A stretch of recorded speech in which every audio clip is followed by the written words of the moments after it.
For insight and reaction, joined now by IFP Deputy Chief Whip, or rather on the death of IFP Deputy Chief Whip Khethamabala Sithole, we are joined by the IFP spokesperson and also the Deputy Minister, Mkhuleko Hlengwa. Good to have you, Hlengwa, and thank you very much for your time. However, be it such horrifying circumstances, it is shocking, and the shock is just setting in. It is painful, it is sad. It is utter grief, you say, from the IFP's side. Let me give you an opportunity, firstly, to just breathe and give us your tribute at this time. We would want to, at the outset, convey our condolences as the IFP to the Sithole family, who have borrowed us a great man, a good man, and at a personal level, a man I can say was my friend, and a man of wise counsel who loved his country, and was very passionate about the call to duty to serve. And in all the various positions which he held, he served diligently. Ujobe was a very gentle, quiet giant, and he was a person who brought about calm. He was a man of great insight and was a community activist. And we are certainly poorer as a party and as a country.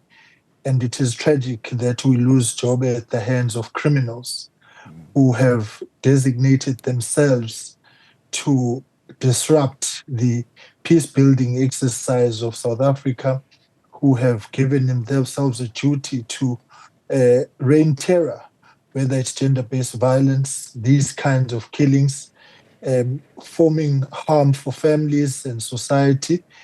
And what has happened has really, really shocked all of us because Jobe was really just a people's person. Yeah. And it is very, very sad and tragic that he would depart this world in this way at the hands of scum, who really had no business to do what they've done. In the National Assembly alone, I mean, we're talking 15 years of service, would have joined other structures of government even in the previous years. So close to 2 decades or more of serving the public. As your friend, just reflect on what it is about him that made him so committed to public service.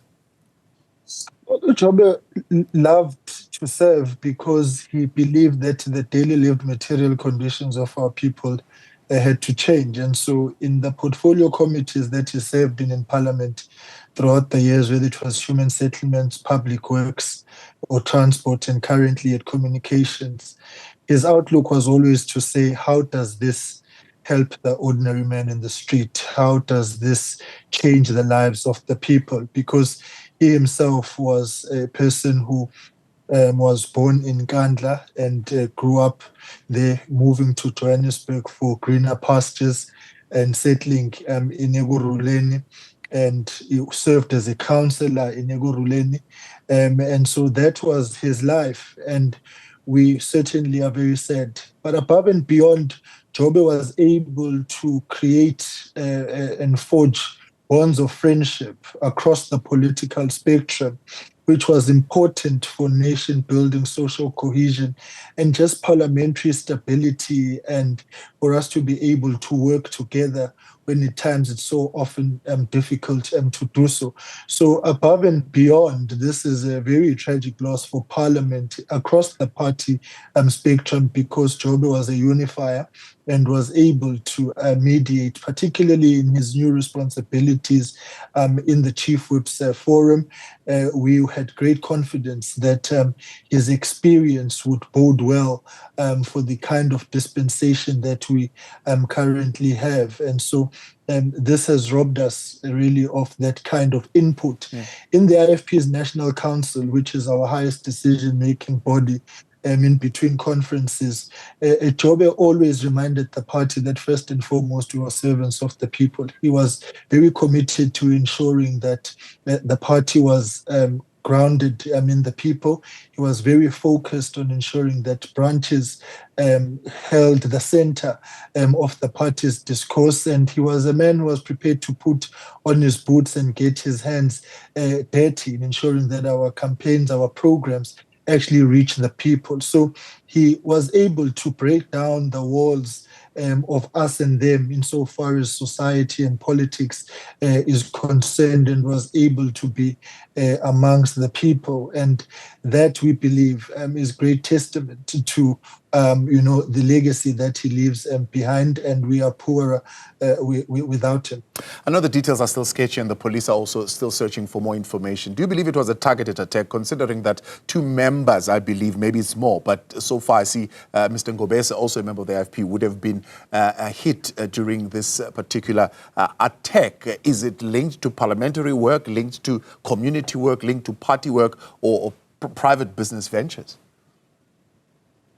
We would not want to speculate at this point in time. The little information that has been flowing in, we will also, as a party, communicate it to the law enforcement officers, but we have got no reason to believe that this was related to parliamentary work or party work, but we do believe that it was a targeted assassination attack on Honorable KP Sithole, and the information that we would have at our disposal, we will hand over to the law enforcement agencies. Secondly, we expect the law enforcement agencies to leave no stone unturned in ensuring that the perpetrators of this crime are brought to justice. We have seen very good work, intelligence, collaboration, and cooperation amongst the ecosystem of law enforcement in quite a number of cases in recent weeks. We expect that same kind of energy, commitment, and dedication by the law enforcement officers to be able to actually play out in this case as well. We believe that the Sithole family deserves closure, and this is critical at a time when we are going to local government elections, and therefore we do not want these kinds of things to dilute the political mood. And we believe that the law enforcement agencies are equal to the task. And lastly is to, of course, give the update, as you have pointed out, that the provincial secretary of the IFP in Gauteng was present at the moment when that incident happened, and he too was injured. We are happy to report that he is recovering in hospital alongside the comrade Sambolo, who was also hurt, and the Gauteng provincial chairperson, Mkhuleko Hlengwa, visited them in hospital today and is now currently with the Sithole family. So those 2 victims of this attack who are hurt then are recovering and receiving medical attention in hospital. Hlengwa, we appreciate your time. Let's leave it there for this afternoon. IFP spokesperson there, Mkhuleko Hlengwa.